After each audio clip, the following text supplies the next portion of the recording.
Hi! వర్షం పడేటప్పుడు evening టైంలో ఏమైనా మంచిగా స్నాక్స్ తినాలనిపిస్తుంది కదా! దానికోసం మనం ముందుగా కొన్ని శనగలు తీసుకొని వాటిని ఒక 2, 3 అవర్స్ నానపెట్టాలి.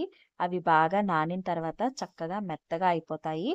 వాటిని ఒక కుక్కర్‌లో తీసుకొని అందులో కొద్దిగా అవి మునిగేంత వరకు వాటర్ పోసి 2, 3 విజిల్స్ అయితే వేయించేసుకోవాలి. విజిల్స్ వేయించుకున్న తర్వాత చల్లారిన తర్వాత మనకి శనగలన్నీ కూడా మెత్తగా అయిపోతాయి.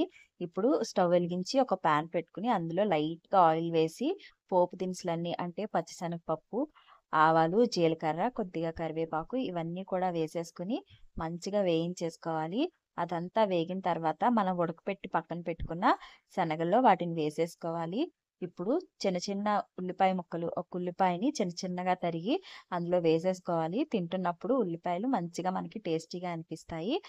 అలాగే ఒక టమాటాని కూడా చిన్న చిన్న ముక్కలుగా కట్ చేసుకొని దానిలో వేసేసుకోవాలి. అలాగే టేస్ట్ కోసం కొద్దిగా కీరా దోస ముక్కలను కూడా మనం వేసుకుంటే చాలా బావుంటుంది.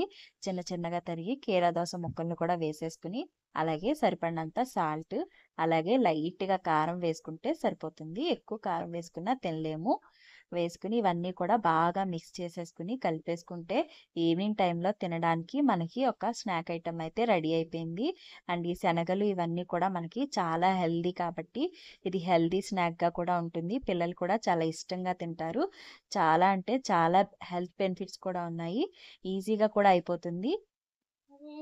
మీరు కూడా ఈవినింగ్ టైంలో ఈ స్నాక్స్ అయితే ప్రిపేర్ చేసుకొని తినండి.